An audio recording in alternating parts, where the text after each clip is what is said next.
Aujourd'hui, nous allons voir comment est-ce que l'on parle du trouble bipolaire en s'intéressant particulièrement aux différents films qui existent et aux différentes expressions qui existent et comment en parlent les stars et les médias. Nous parlerons aussi des initiatives positives qui existent et comment améliorer les choses. Hello et bienvenue sur Parole de bipolaire, le lieu d'échange autour de la bipolarité. Moi, c'est Clément, je suis le fondateur de Upstage et on aide les personnes bipolaires à mieux vivre au quotidien via un accompagnement complet. Et moi, c'est Julien, je suis coach spécialisé dans l'accompagnement des bipolaires pour aider à mieux vivre et gérer la bipolarité. Et aujourd'hui, on va parler du tabou qui est associé au trouble bipolaire et pourquoi est-ce que le trouble bipolaire fait peur. On va rentrer dans le vif du sujet, du coup. Euh, En fait, aujourd'hui, Julien, si tu veux me décrire comment est-ce qu'on parle de la bipolarité, tu me dirais que c'est comment? Eh bien, je dirais que c'est... la plupart des gens, déjà, utilisent le mot bipolaire pour tout et n'importe quoi. Ah bah lui, il est bipolaire parce qu'il prend... Enfin, pour des choses qui sont classiques dans une vie sans maladie, en fait. Et, euh, et après, on a beaucoup d'utilisation de mots qui sont durs quand même. Bah, il est fou.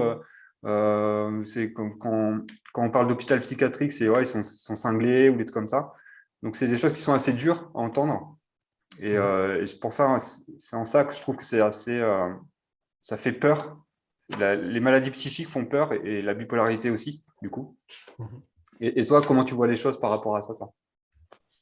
Je suis assez d'accord avec toi. Je me rappelle que quand j'étais plus jeune, j'ai vu Vol au-dessus d'un nid de coucou qui parle justement du sujet des hôpitaux psychiatriques et de la folie.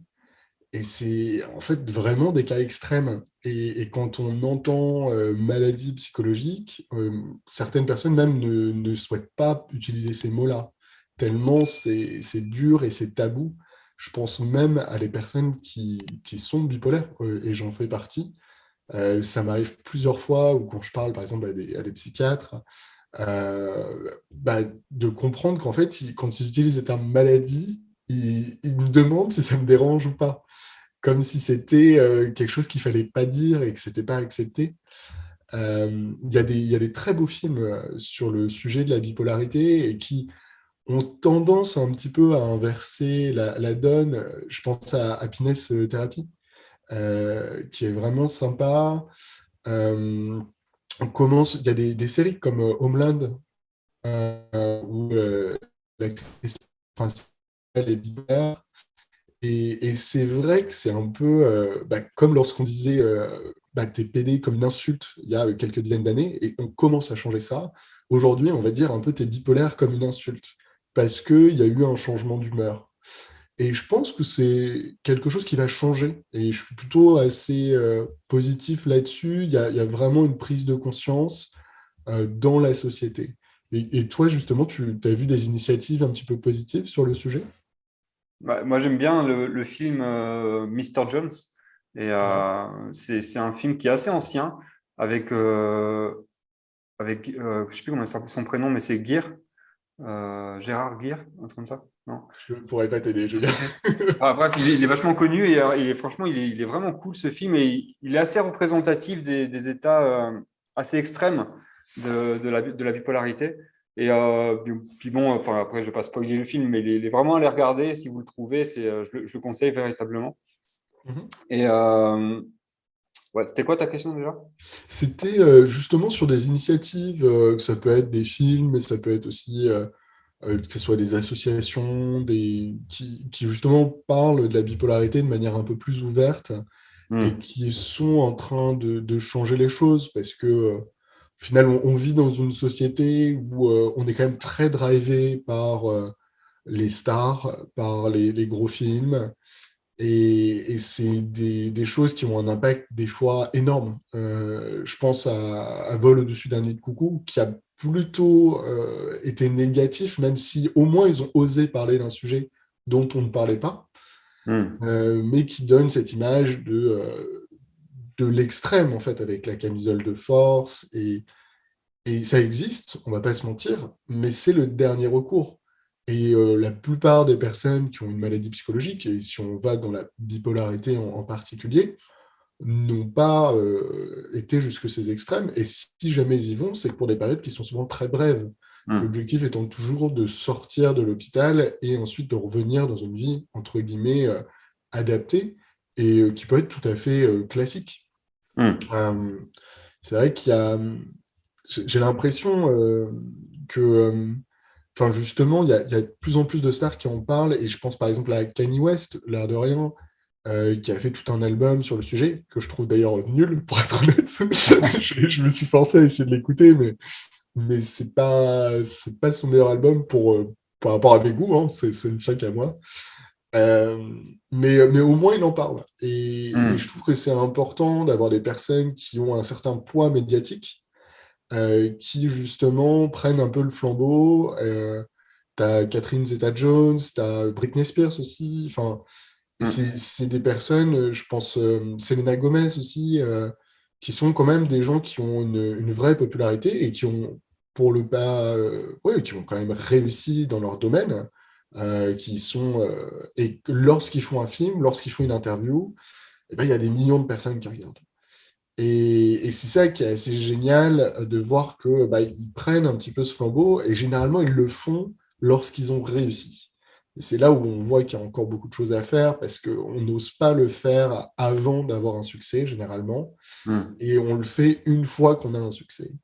Et justement, toi, au niveau des initiatives, est-ce que tu en vois d'autres qui sont assez intéressantes?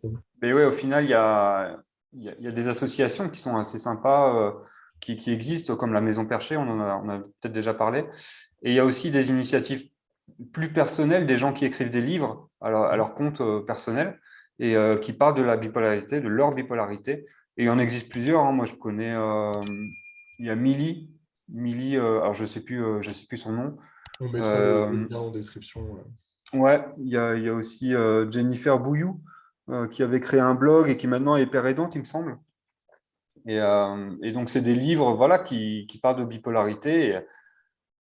Et c'est des belles initiatives parce que ça permet de rendre un peu compte aussi des différentes bipolarités qui existent. Et il y a pas qu'une bipolarité. Donc, c'est vraiment intéressant. Et après, quelles sont les initiatives que toi, tu penses qu'il serait bien de mettre en place justement pour apprendre à mieux connaître justement sur ces problèmes qu'on peut vivre. J'en parlais à une réalisatrice de films, et en fait, pour elle, et ce qu'elle a réussi à faire, notamment en Belgique, c'est bah, que les professeurs, notamment pour tout ce qui est primaire, donc, maître et maîtresse, en fait, ils aient une formation sur ces sujets de maladies psychologiques.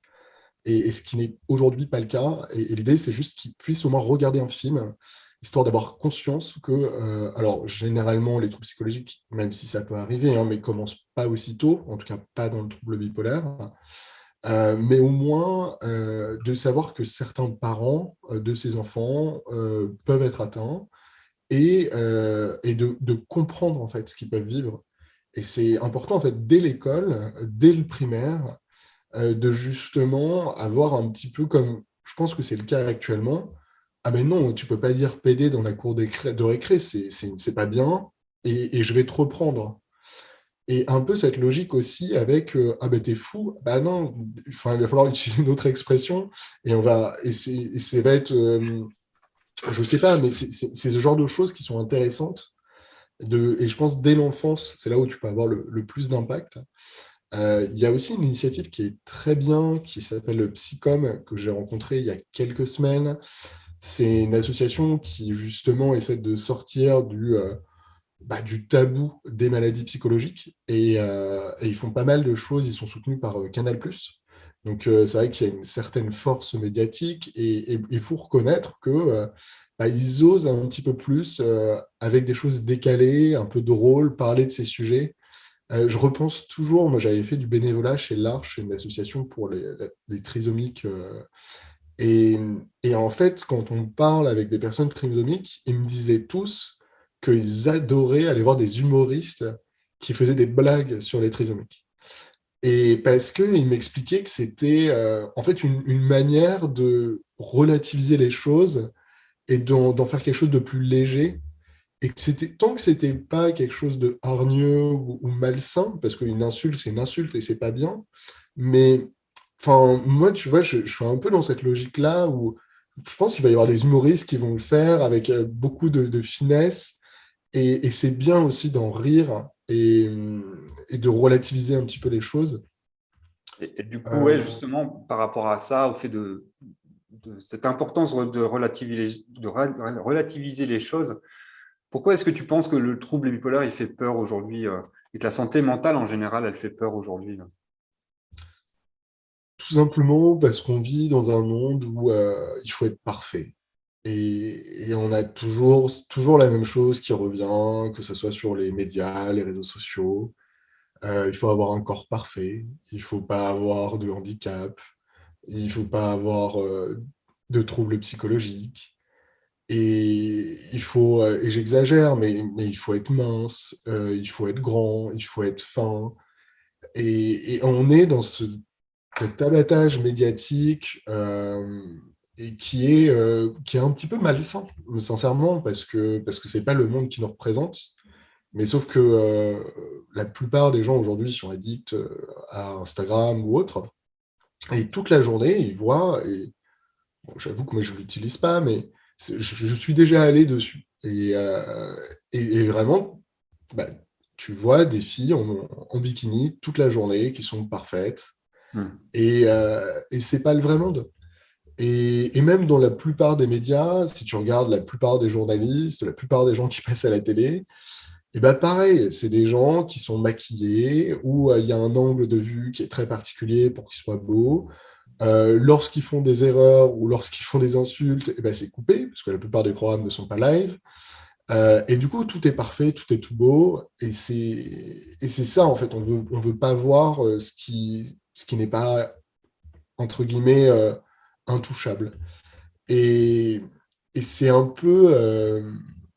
ça change, et je pense qu'il y a quand même pas mal de choses qui sont faites, et je le vois grâce aussi à Internet, parce que je parle d'Internet, mais il y a des youtubeurs, il y a des émissions maintenant où vraiment on peut parler de ces sujets-là, parce qu'on parle à des niches, et comme on le fait aujourd'hui. Enfin, c'est quand même Hmm. grâce à Internet qu'on peut publier gratuitement sur YouTube et parler d'un sujet de manière approfondie. Et ça n'existait pas, et c'est génial. Alors, je vais vous résumer un petit peu ce qu'on s'est dit dans la vidéo, et notamment un petit peu pour résumer comment est-ce qu'on parle du trouble bipolaire. Donc aujourd'hui, il y a quand même des vieux films qui parlent des troubles psychologiques, mais comme Vol au-dessus d'un nid de coucou, qui est quand même très dur, avec le côté camisole de force. Mais on voit l'évolution des films. Je pense qu'aujourd'hui, quand on regarde un happiness thérapie, quand on regarde en thérapie, par exemple, on commence un petit peu à ne plus parler uniquement des extrêmes, mais aussi de toutes les personnes qui sont en train de vivre avec leurs troubles et cette beauté aussi qu'il y a à être différent. Moi, je trouve que c'est vraiment quelque chose qui évolue de manière positive et de plus en plus, on va moins l'utiliser comme une insulte. On se rend compte que c'est pas bon et ça prend du temps. Il y a beaucoup d'associations, je pense à la Psycom, je pense à la Maison Perchée, qui font un boulot avec les médias pour justement sortir de ce tabou. Et on voit aussi qu'il y a des stars qui prennent le flambeau. Je pense à Kanye West, même si son dernier album n'était pas parfait, mais, mais qui parle vraiment du sujet. Et c'est vrai que si j'avais quelque chose à améliorer, ce serait vraiment que les professeurs soient formés pour apprendre ces sujets-là, afin d'être en mesure de s'occuper de l'éducation des enfants et que ça fasse presque partie du parcours scolaire, peut-être pendant un cours ou deux en philosophie, ce genre de cours, de parler de ces sujets. Je vous remercie et ça nous fera extrêmement plaisir si vous pouviez vous abonner, liker la vidéo. N'hésitez pas aussi à nous dire ce que vous connaissez comme initiative de personnes qui parlent de maladies psychologiques ou de troubles bipolaires. On sera très intéressé de lire vos commentaires. Je vous souhaite une très belle journée. Au revoir. Au revoir, bonne journée. Ciao.